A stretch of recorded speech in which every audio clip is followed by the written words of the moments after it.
Buenos días, doctor. Ok.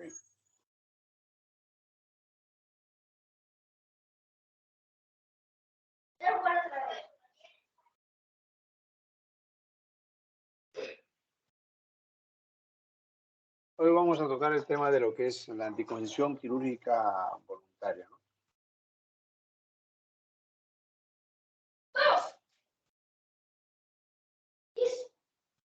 Por definición, es un procedimiento quirúrgico menor que tiene como objeto terminar en forma permanente la fertilidad masculina a través de la vasectomía o femenina mediante la mineroparotomía o por la paroscopía. Como una reflexión de esto, debemos decir de que, bien cierto, antes era el bloqueo tubárico bilateral, o sea, el área femenina la más solicitada y bueno, la vasectomía era casi cero de personas que deseaban de manera voluntaria este método. Ahora ya existe buena cantidad de personas, a decir varones, que se someten ya a la vasectomía. Ahí en el Hospital Loaiza recién hay una campaña donde hay una concurrencia interesante de varones para vasectomía.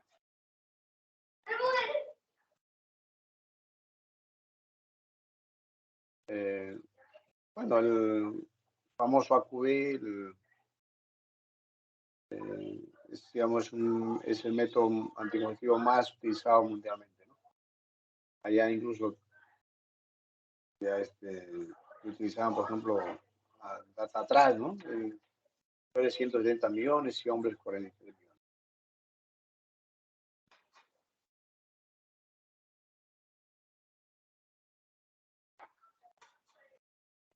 Bueno, entre decíamos que los métodos más comunes son la vasectomía y la oclusión tubárica, lo que dice el BTB, ¿no? Tanto la vasectomía, ahora incluso hay una técnica que es técnica sin bisturí, que es el método preferido por los varones, y la otra donde es la incisión. Y en el bloqueo tubárico bilateral, una mineroparotomía o una laparoscopía.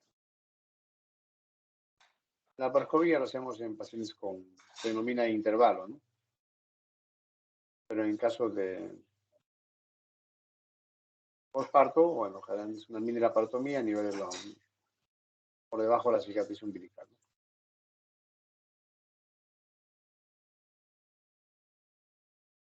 Bueno, la vasectomía con técnicas sin bisturí o la incisiva, decíamos, y otras también en parotomía, la parotomía para temas del PTB, ¿no? Siempre enfatizar a sus pacientes que es un método, y es cierto, altamente eficaz, pero es permanente. Por lo tanto, tienen que saber tomar una decisión bien meditada. Si no están después arrepintiéndose y están pidiendo vuelta que le hagan una reanastomosis, o porque encontraron de repente la mujer es joven y por ahí en el camino se le murió el esposo, o se divorció y encontró una nueva pareja y la pareja quiere tener nuevamente, quiere tener un hijo con ella, y entonces se arrepienten y acuden nuevamente para que se hagan la reanastomosis. A veces se le ha hecho una fimbrectomía y es complicado ya por decirlo de reanastomosis. Muy bien. Entonces, recordar que esto no modifica la función sexual, no posee efectos secundarios a largo plazo.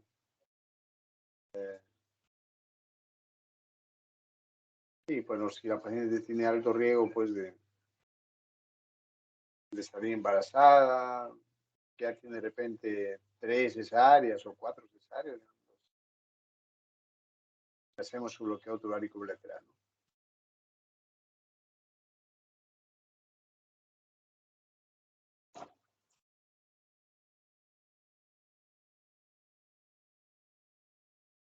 En cuanto a limitaciones,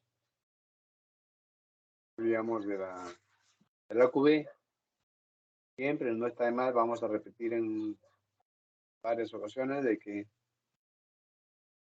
considera permanente, que no es reversible, se pueden arrepentir, también por mínima intervención que sea, pero hay que explicarle de que puede haber complicaciones,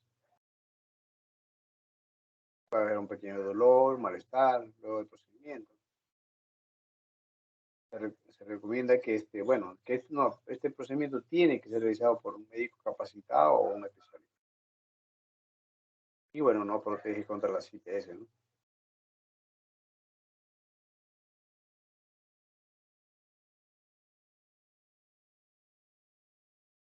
El porcentaje siempre se ha mantenido incluso hasta la fecha es cuanto a mujeres y hombres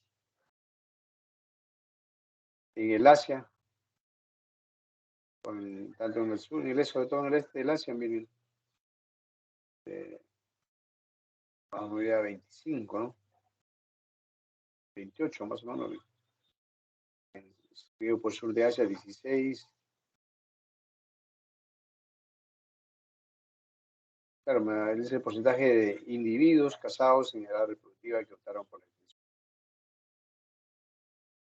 Por aquí aparece, después del este del Asia, bueno, América Latina, significa que sí, también está incluso por encima del promedio mundial, ¿no? Que es 15.8, ¿no? Por ejemplo, en Estados Unidos es un método popular, ampliamente usado y elegido por 32% de individuos casados en edad reproductiva, ¿no?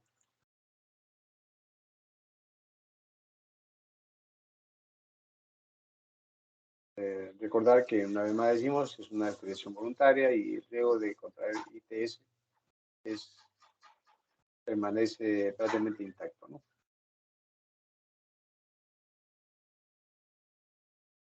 Pero bueno, ahí de las ITS también podemos ir en riesgo de contraer hepatitis, SIDA, etc., ¿no? Bueno, siempre recomendar un método de barrera también para los pacientes de alto riesgo.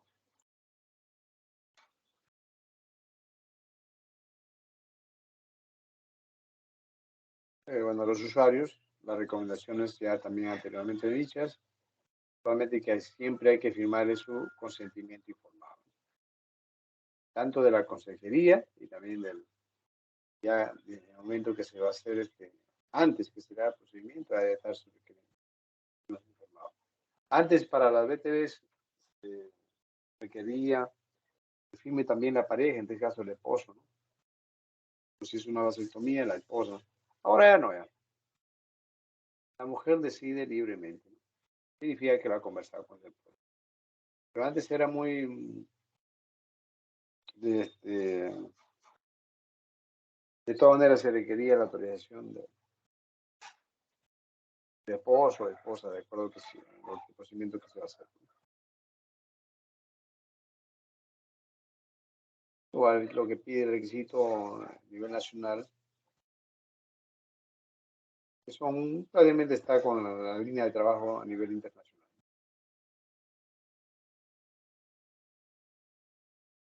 Pues a veces pueden haber barreras médicas comunes, ¿no? Para esto. Por ejemplo, a veces decíamos a una mujer de repente muy joven,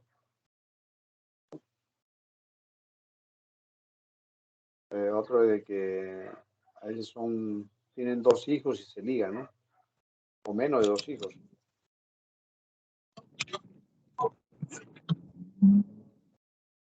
A ver, Yanela, tu cámara puedes apagar.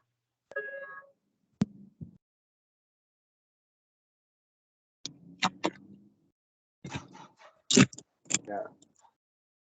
Yanela, apaga tu cámara. A ver, por ahí pasen la voz por interno. Ok. Aquí entonces tenemos que si la mujer es muy joven, como decíamos, o de repente tiene menos de 2 hijos, en su momento viene y dice, no, si quiere de todas maneras quiere ligadura. Depende también, ya decíamos, si bien siendo el consentimiento del cónyuge, pero más que conversen con su cónyuge. Ahora no es necesario que firmen. O a veces también hay ciertos prejuicios. Otros dicen que es muy tedioso ligarse porque tengo que estar visitando al hospital, no quiero que me vean. Pero es el proceso que hay que hacerlo cuanto menos burocrático, bueno, ahora. Que no se canse la mujer. Y bueno, que siempre este procedimiento tiene que hacerlo un profesional capacitado, un médico capacitado.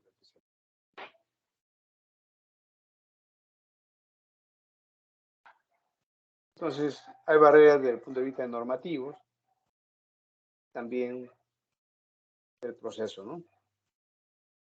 Además, en el proceso, no es común, pero ahora se usa, pues,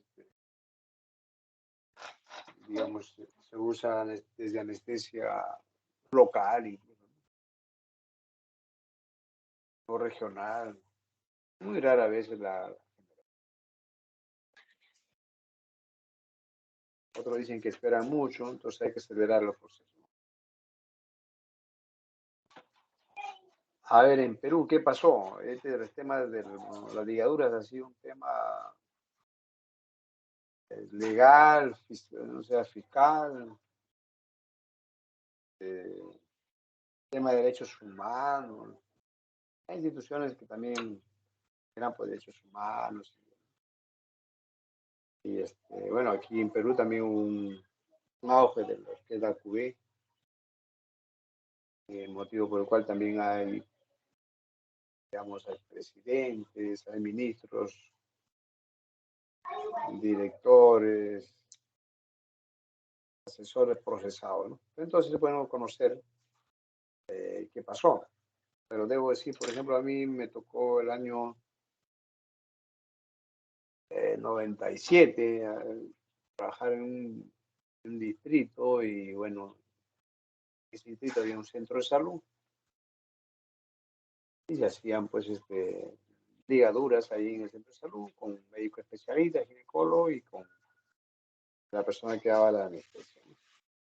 Y se ligaban personas que tenían pues, daban unas facilidades que traían con la ambulancia de las comunidades, que tenían 18 hijos, 15 hijos, ¿no? Pues para ellos obviamente fueron un gran beneficio, porque esto era un tema de salud pública. La tasa de natalidad también estaba más de 2.9.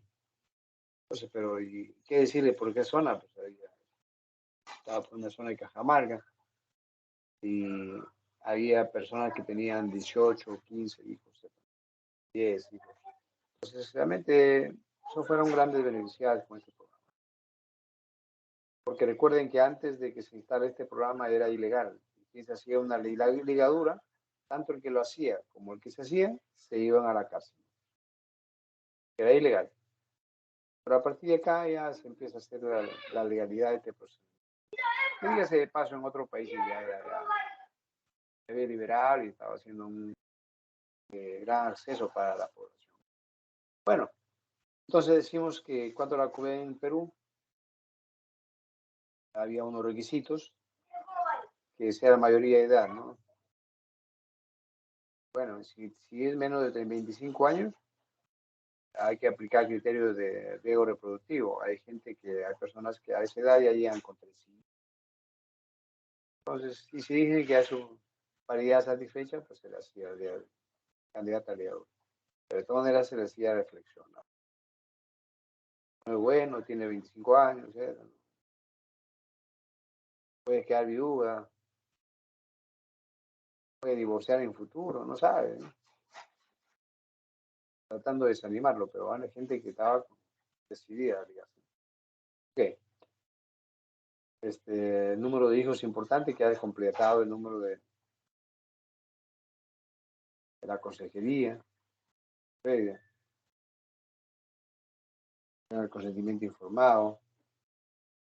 Y lo más importante de todo esto, que sea pues de manera voluntaria, nada de obligación, nada de regalo.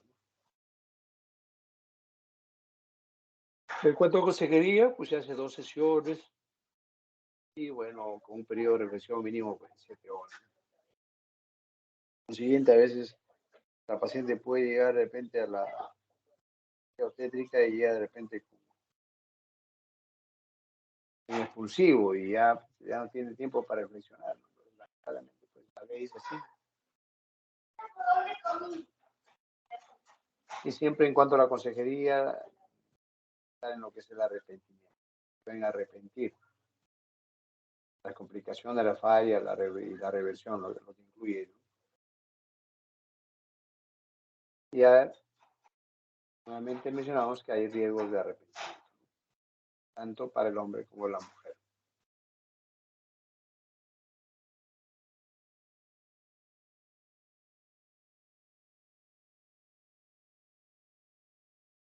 Siempre recordarles que este procedimiento es gratis.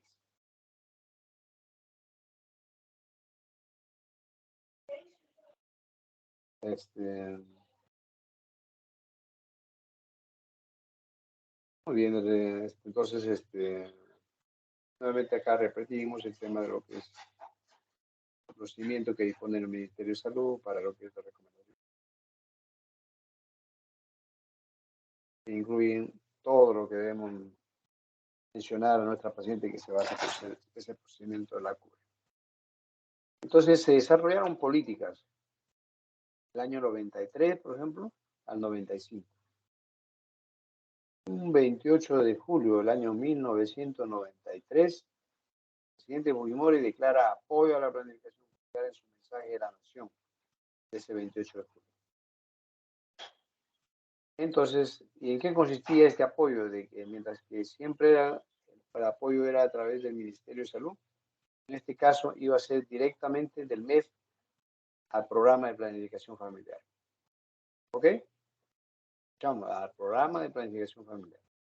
No a las ligaduras puntuales, sino al programa de planificación. Recuerden, cuando te hablamos del programa de planificación familiar, tú puedes elegir así como van a priorizar el AQI, pero es apoyo a todos los programas. Entonces, el año 95, el Estado, durante la cuarta conferencia mundial sobre la mujer de la organización, digamos, de la ONU, en Beijing, 1995. Pues ahí donde el presidente habla, ¿no? Donde dice que las mujeres pobres también tienen derecho de controlar su propio destino, ¿no? Entonces, nace la ley de gratuidad total de los servicios de planificación familiar el año 95. Entonces, el programa de planificación familiar fue incluida como un componente de la lucha contra la pobreza.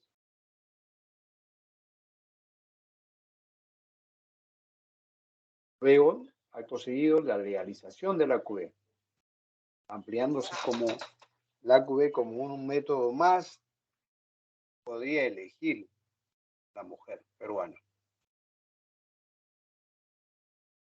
Luego vino el año 96, que desarrolla la educación sexual en los colegios, en la currícula escolar, y el Programa Nacional de Salud Sexual y Reproductiva del año 96. Se aplicaron las políticas. El gobierno adoptó un enfoque netamente demográfico para frenar la tasa de fecundidad, ¿no?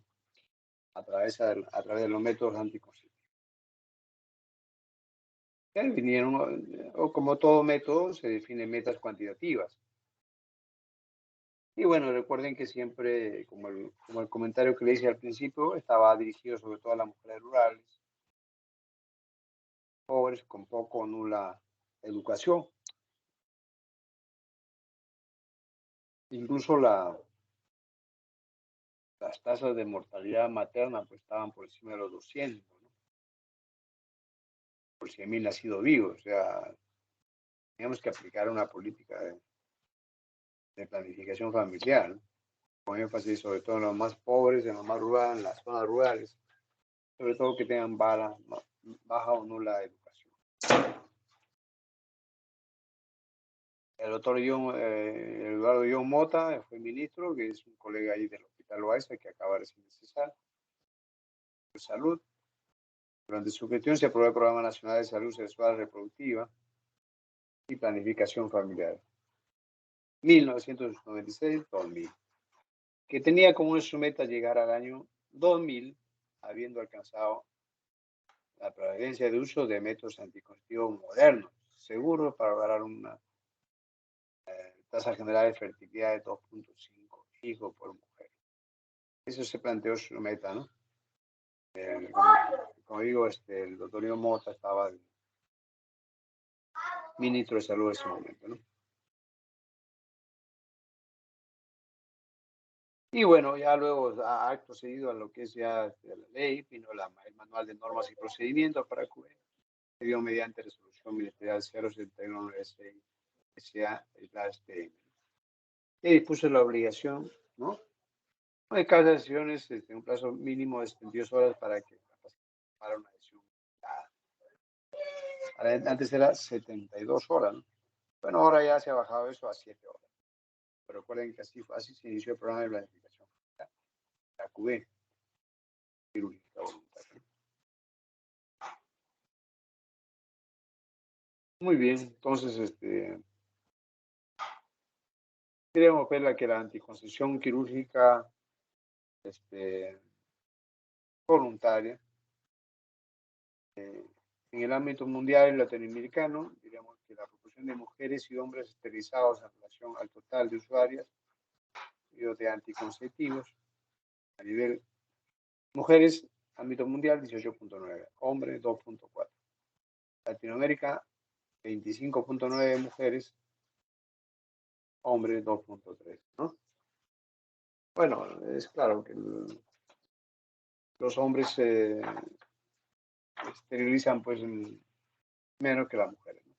Pero, digamos, a nivel latinoamericano tenemos una proporción mayor incluso que el ámbito mundial en cuanto a dedicación quirúrgica voluntaria, ¿no?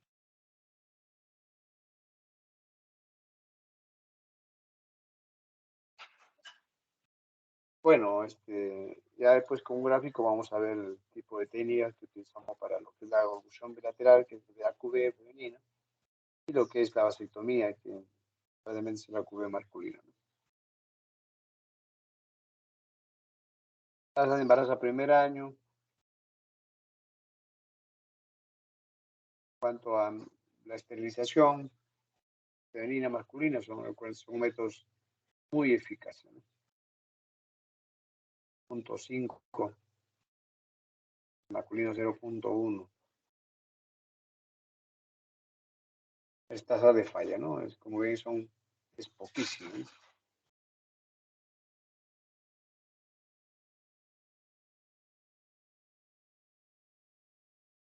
Ya, bueno, si uno ocluye pues, las trompas, significa que no va a permitir que se une el óvulo con el espermatozoide, ¿no? Que es un mecanismo.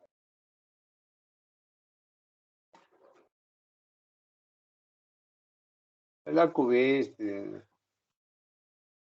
puede acceder cualquier persona, ¿no? Con las recomendaciones del caso que se dice en la consejería.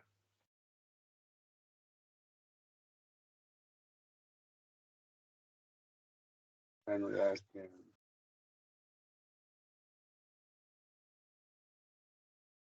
solamente que acá tocar el tema de la alta improbabilidad de reversión. Por tanto, siempre hay que explicar a la paciente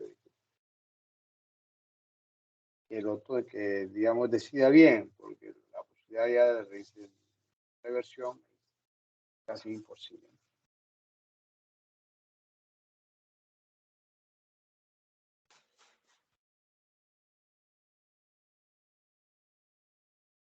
Y bueno, siempre bueno, cuenta las recomendaciones de la Organización Mundial de la Salud también, que es Obviamente hay unas pautas ya establecidas mundialmente, ¿no? Ahí tenemos la descripción de la anticoncepción quirúrgica femenina. Ahí ven un dibujito. Están las trompas. Se hace el bloqueo tubaríco bilateral.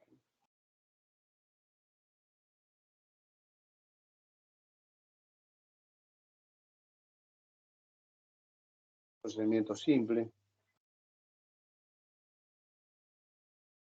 Por ejemplo, puede ser por una mini laparotomía, por la paroscopía también puede ser.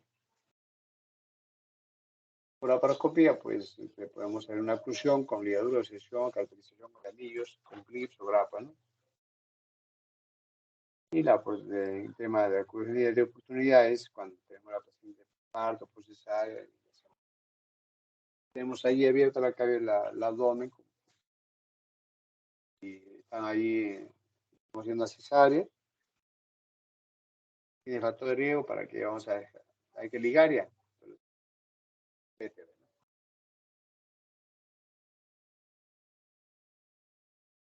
Aquí hay técnicas, la técnica de mini laparotomía suprapúbica generalmente es la intervalo, ¿no? Infraumbilical en parto. O una laparoscopía también para abordar las trompas en intervalo. La técnica preferida es la técnica de Pomeroy, que vamos a, por ahí va a ver un dibujito, la de Irving, la de Parker, la de trucoagulación bipolar, otra, ¿no? Y bueno, siempre luego hay que hacer los controles. Y como se hace controles pre, también puede hacerse controles postoperatorio. Ahí está nuestra técnica de Pomeroy, la que más usamos. Con una pinza Bacon, usamos la trompa, tenemos uno en la trompa, luego lo cortamos los cabos distal y proximal, y así queda. Sencillo.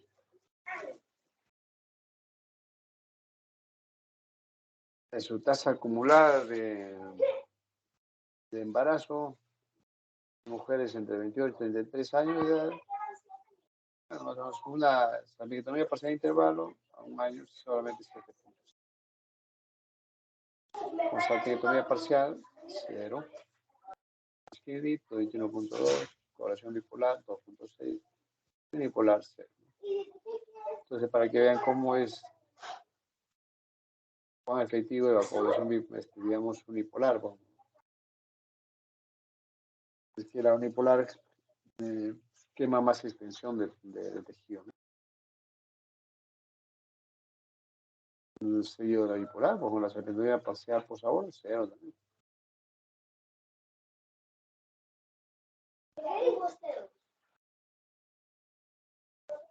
Siempre es bueno recordar esto, ¿no? Porque ahora están apareciendo pacientes que quieren que los indemnice el Estado, etcétera, ¿no? Pero dicen que ahora tienen dolores de cabeza, dolores del abdomen, ya no pueden caminar, y no tiene nada que ver, ¿no? Porque recuerden que los beneficios del arco femenino tiene eficacia anticonceptiva, ausencia de efectos sistémicos, no tiene efectos sobre la función sexual, sobre la lactancia, más bien tiene una protección contra el cáncer de ovario, ¿no? Y protección contra el embarazo ectópico, ¿no?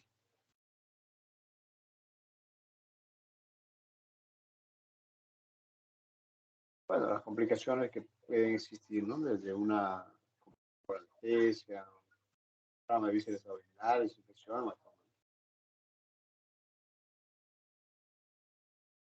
cuando hablamos de las personas que se arrepienten, vamos a ver que hay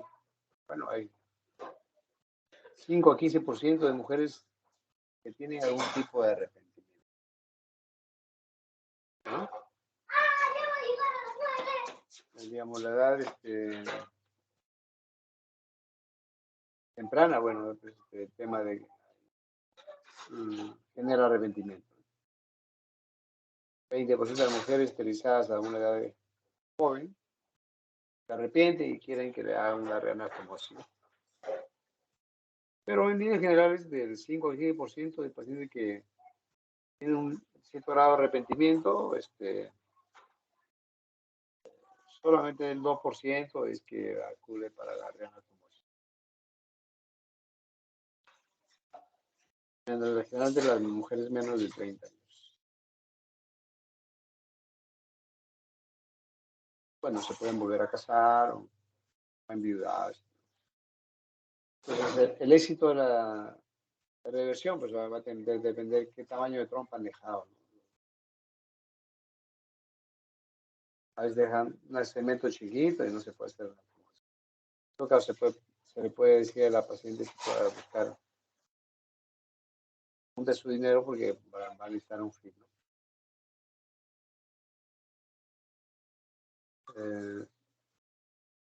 Usualmente, ¿qué técnica se utiliza para la reanastomosis? Es la ísmico y ísmico.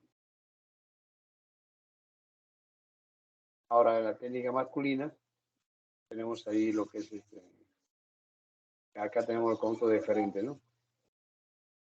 El testículo, letra, ¿no? Pero, tenemos que ver es con los conductos diferentes, ¿no?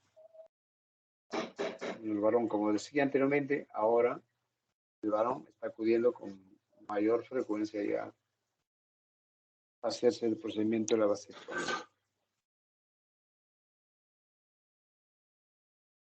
Vamos a tener que seccionar los conductos diferentes. Cuando hacemos una vasectomía, se secciona.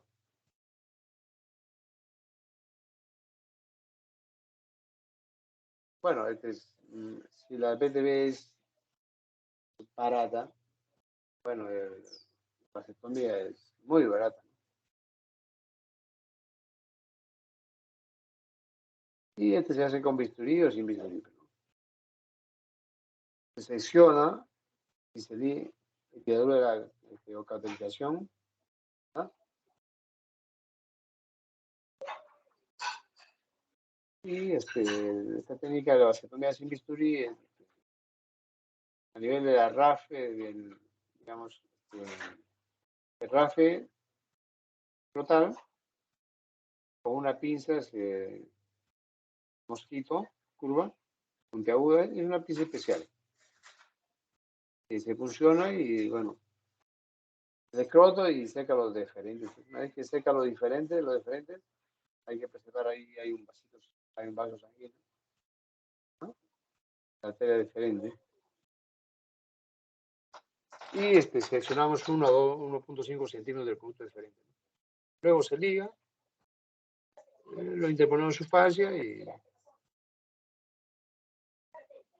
eso fue todo el procedimiento y se da de alta al paciente. Una hora después, el paciente se le da de alta.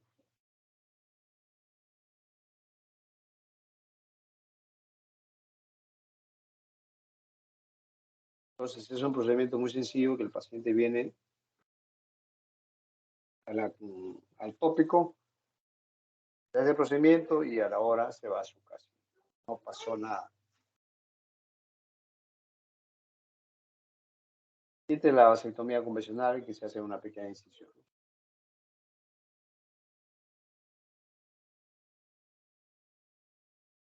Son efectivos, BTB y AQB masculina. La tasa de falla temprana es solamente 0.1, ¿no? Cada 100 mujeres. Entonces siempre, antes de hacer bueno, se le hace su vasectomía y se recomienda que no tenga relaciones durante 3 meses, ¿no? Durante 90 días en que se le hace un espermatograma y ya no debe haber. Vale decir, después de 90 días, la mujer ya no tiene por qué salir embarazada. Hasta esos 90 días se recomienda que no tenga relaciones sexuales y si tiene, con preservativo. Pero ya llegó ya a los 90 días, se le hace su examen, un espermatograma, y no se encuentra ningún espermatozoide en esa muestra. Por, con la conclusión que decimos de que no se debe embarazar ya después de los 90 días porque ya no hay ningún problema. Entonces tiene una buena eficacia, ¿no? También los beneficios es igual que la BTB, ¿no? A veces muy raro, pero puede haber un pequeño infección, hematoma o todo lo y ya. A ver, un momentito, un minuto, por favor.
Ok, entonces, solamente decíamos que la QV masculina es un procedimiento sencillo y que pues, son raros sus adversos, que para una infección, hematoma, todo lo otro. Dieta selectiva después de 3 meses, entonces se recomienda un espermatozoide 90 días. El arrepentimiento en este caso es menor que las mujeres, ¿no? O sea, el 6% de hombres se arrepienten. Y solamente el 3.5% pide reversión. La mujer, recuerden, era 2%. Aquí los hombres se arrepienten menos, pero sin embargo, cuando se arrepienten, del 6%, el 3.5% acuden a que se hagan alargar de nuestro bolsillo. Y bueno, a los 3 meses la reversión es entre 80 y 90%. O sea, acá es una buena tasa también para que se animen, los hombres que se animen, poder hacerse una reversión. Las mujeres es mucho menor, ¿no? O sea, va a depender de cuánto le han dejado de trompa, ¿no?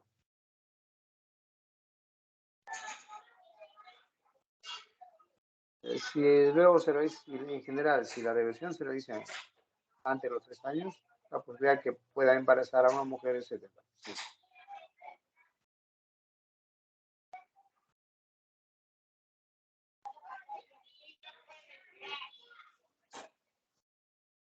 Pero ya si es después de 3 años, ya la posibilidad de que embarace a una mujer es de menor, casi el 50%. Aquí la Organización Mundial de Salud, ahí está, hay un link, si quieren pueden entrar para leer ese link. Pero es recomendaciones de la OMS sobre las prácticas para el uso del anticonceptivo, ¿no? De la OMS. que básicamente son las recomendaciones que hemos tratado, que hemos recomendado, cabe la redundancia. Y hace sus categorías, ¿no? Categorías lo divide en categorías. Un paciente con AQV femenina, categoría C. Por ejemplo, es una paciente que tiene de repente mioma uterino, por ejemplo, o es muy joven, o que tiene una enfermedad renal, ¿no? Después van a darle una categoría R, por ejemplo, una paciente que se le va a hacer BTB y que tiene cáncer endometrial, ¿no? O que se encuentra en postparto entre 7 y 42 días. O que tiene una hepatitis viral activa, ¿no? O que es una paciente que ha tenido un postparto inmediato y ha tenido una hemorragia severa antes o después del parto, ¿no? O posaborto que tiene una hemorragia severa. Pues habla de la categoría E, cuando paciente que se va a hacer un BTB, pero que ha tenido una perforación uterina, por ejemplo, ¿no? O que es portadora de un lupus. O que es una paciente con VIH estadio SIDA. Y también, igual para la categoría, para la AQV masculino, por categoría C, una paciente muy joven o que es diabética. Un paciente varón joven que tiene, de repente tiene una filariasis o elefantiasis, ¿no? Categoría E. Categoría E, de repente es un paciente varón que tiene VIH, estadio SIDA con tratamiento antirretroviral. Entonces, resumiendo, decimos que los métodos anticonceptivos quirúrgicos son masculino, femenino, que son seguros y que casi no tienen efectos secundarios.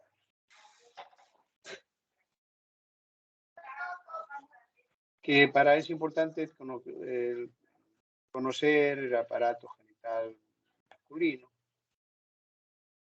femenino, en este caso masculino, conocer todas sus partes y ver realmente ahí, conocer y reconocer el ligamento de, digamos, puntos diferentes donde se va a hacer. Entonces le hacemos una vasectomía. Aquí es el dibujito que debe quedar siempre en su mente, es el dibujito más importante de esta clase en relación a la vasectomía, ¿no? ¿Quieren? Aquí. ¿Se ve mi puntero? Sí, Sí, doctor. doctor. Ya, ok. Acá entonces esta es una técnica sin bisturí, ¿no? Una pinza tipo mosquito. En la punta tiene es un poquito cortante y se hace una pequeña, es como una pequeña incisión aquí entre el RAF escrotal, ¿no? Luego se ubica, con esa misma pincita se ubica, y este es el conducto diferente, ¿no? Una vez que ha identificado, haces pisamiento, cortes y ligas, ¿no? Lo cortas y lo ligas. Distal proximal, cortas 1 o 1.5 centímetros, lo cortas. Entonces es una sección y ligadura de estos conductos diferentes. Ok. ¿Se puede revertir la vasectomía? Sí. La respuesta es sí. Tiene la ventaja, la vasectomía tiene 99.5%, 99.9% de efectividad. Cuando lo hacemos el espermatograma, los 90 días, este debe ser 0.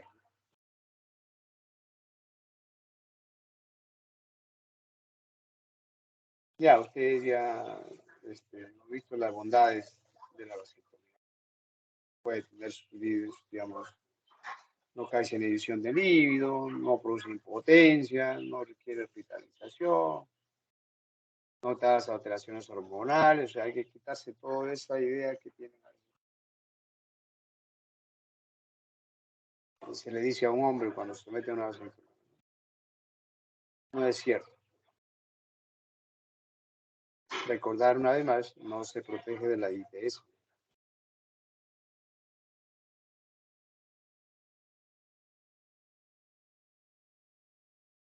Bueno, en Estados Unidos ha desarrollado también una técnica que es el interruptor de espermatozoide. Coloca este aditamento con un switch insertado dentro del escroto a través de una cirugía ambulatoria que dura 30 minutos. El espermatozoide permanecerá fluyendo, el esperma, fluyendo, más o menos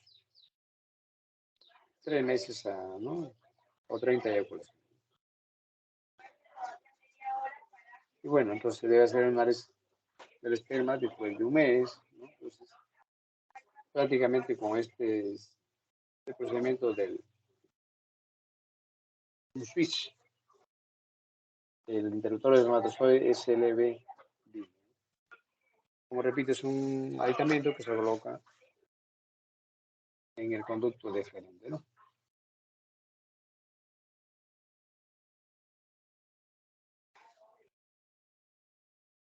Igual, en el aparato genital femenino hay que conocer internos como externos, aparato genital femenino. Y el procedimiento, digamos, de seccionar y ligar de los trompas de falopio, técnicamente podemos decir que se denomina salpingoplasia.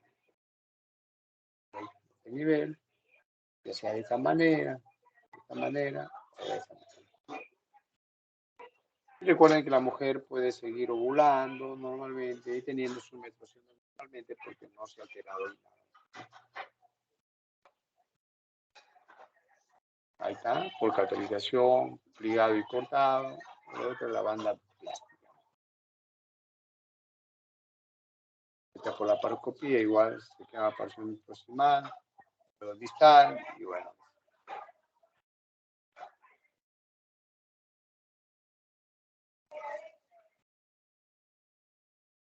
Recuerden también que tiene una ventaja de 99.9%.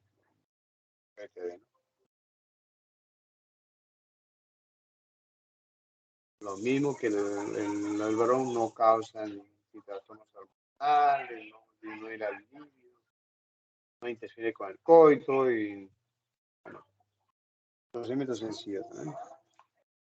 Siempre recordarle, no protege TIES, es irreversible y, bueno, requiere una cirugía mínima. Muy bien, entonces, esto en sí es la clase del día de hoy, que es, hemos querido ver el tema de lo que ustedes son definiciones, desde qué es un tema de salud pública, la forma como se tomó la decisión desde el año 93 al 95.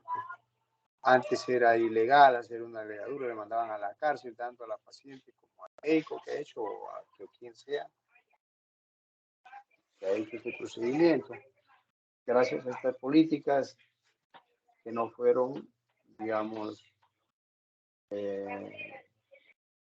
lo que se mejoró es el acceso de la población, especialmente la más pobre, la rural, la más vulnerable, acceso a los métodos de planificación familiar, en acceso a programas de salud reproductiva y que la mujer y el hombre puedan acceder a los métodos que se ofrecen mundialmente, ¿no? Entonces esto se hizo legal en el 95, ¿no? Este procedimiento es voluntario, no nada de obligación, nada de regalos.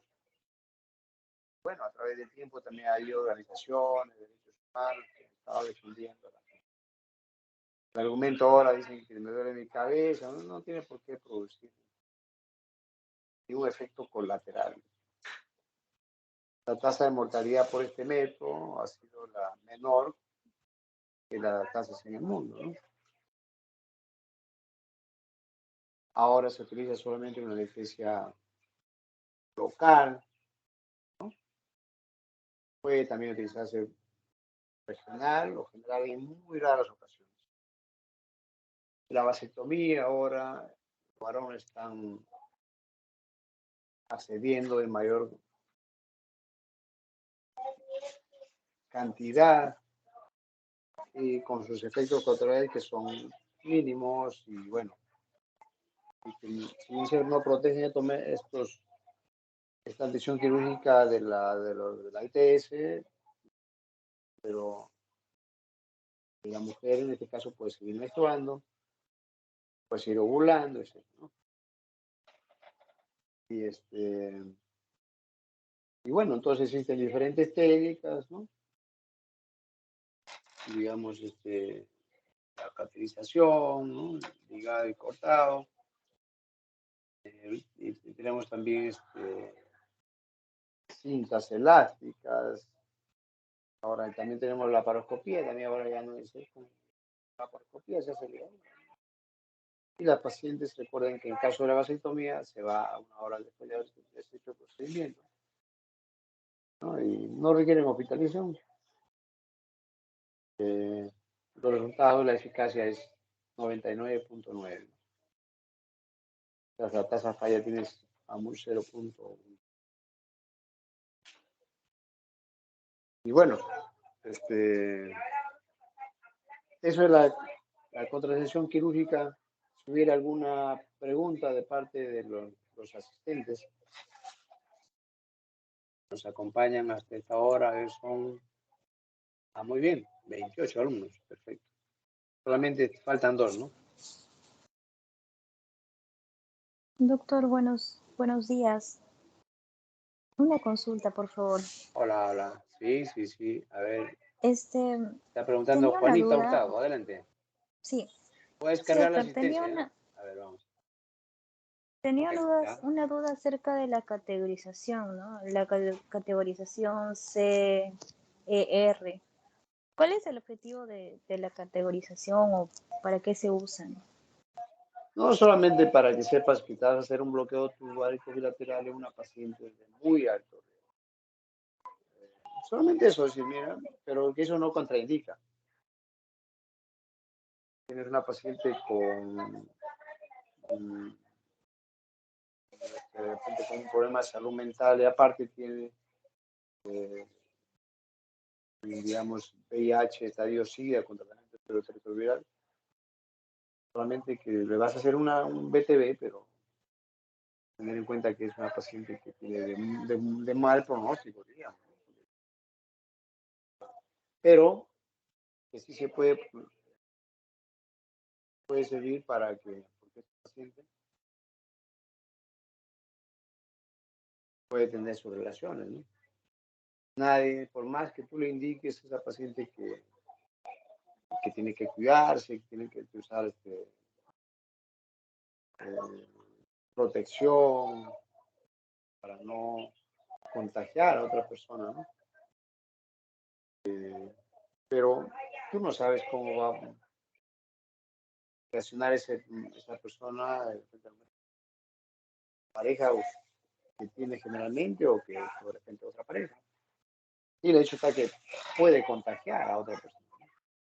Pero no solo puede contagiar, sino que también se puede embarazar. Pero es bueno saber de que es una paciente que está haciendo tu ligadura y una paciente o una paciente que ha tenido una perforación uterina.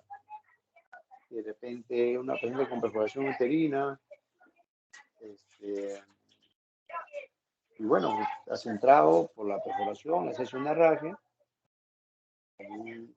Tú estás diciendo que está haciendo una paciente con categoría R, porque digo, ¿sabes qué? Una paciente que tiene una perforación, pero está es una paciente con alto riesgo de que se me, digamos, por la perforación también se me puede infectar, pero lo que pasa es que es una, digamos, de repente ya tiene sus hijos, de repente tiene 2 hijos, pero tiene perforación, ya confirmado que tiene una perforación uterina. Entonces, esta paciente, si se embaraza, puede embarazarse, ¿no? Obviamente en el futuro, si se embaraza, ese útero se me puede romper en el futuro. No solamente su riesgo reproductivo, sino también su riesgo obstétrico alto, ¿no? Entonces ya no quiero que se me embarace, pero sé que hay una perforación uterina, entonces se puede infectar. Entonces yo refiero que en ese instante hay un riesgo, una paciente que el solo hecho que tenga una perforación y puede haber una complicación con sepsis, septicemia, etc. Entonces, pero le estoy haciendo una rabia porque yo he decidido en este tipo de pacientes hacer una aplicadura por el alto riesgo reproductivo que tiene, ¿no? Y el alto riesgo obstétrico que tiene. O sea, son momentos que te dicen, ¿sabes qué? Esta es una alerta. Mira, ¿cómo? ¿En qué paciente? Mira, fíjate, en qué paciente está haciendo tu ligadura. Ok, Sí, doctor, entendí. Entonces, Bonita, bonita, ok. entonces en las categorizaciones, ¿alguno de ellos es más peligroso que otro? ¿O más riesgoso que otro? Claro. Fíjate, hay una ¿Cuál paciente. sería Sí, el sí, más riesgoso de repente? la que está en tu relación y a medida que avanza la lista, Ah, ya. obviamente, ¿me entiendes? Empieza con lo más simple, C, ya, que tampoco no está Ujú, simple, pero empieza con C y termina pasa por L, por S.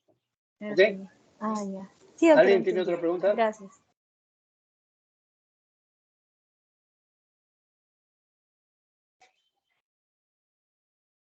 Doctor, buenos días. Ana Jara, En el vamos, caso, Ana Jara. sí, doctor, en el caso de una vasectomía donde el paciente decide la recanalización para volver a ser padre, ¿se puede volver a realizar la vasectomía una vez que ya haya satisfecho eh, la cantidad de hijos que desea tener? ¿Es posible volver a hacer una nueva vasectomía? La respuesta es sí, claro.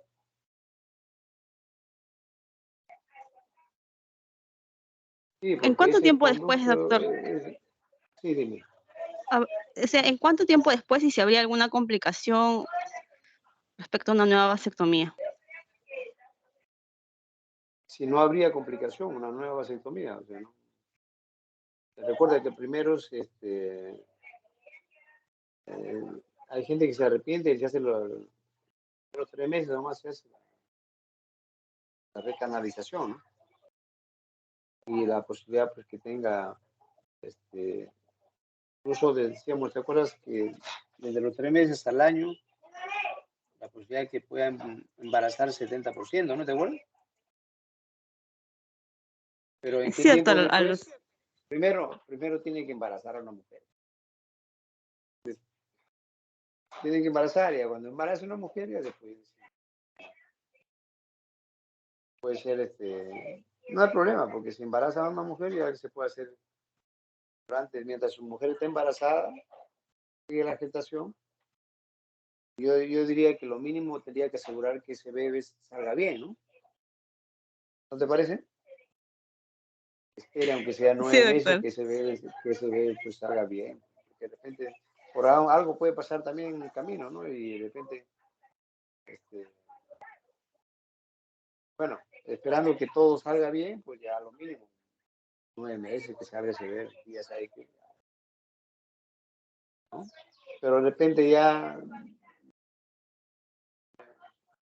antes se hizo vasectomía con su pareja anterior, o de repente enviudó, no sé, pero ahí encontró otra pareja, y de repente ya nunca más se vuelve a hacer vasectomía. Pero la respuesta es sí, se puede hacer otra vasectomía, no hay problema.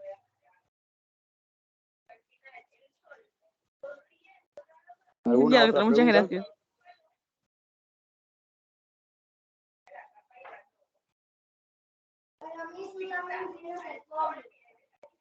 Muy bien, entonces, ha sido un gusto compartir con ustedes esta clase y bueno, ya nos estaremos viendo En en otra otra oportunidad. oportunidad. Muy bien, entonces, buenas tardes. Muchas gracias, doctor. Buenas Buenas tardes, Gracias, tardes. doctor. doctor. Muchas gracias. Gracias, doctor. Gracias, doctor. Gracias, doctor.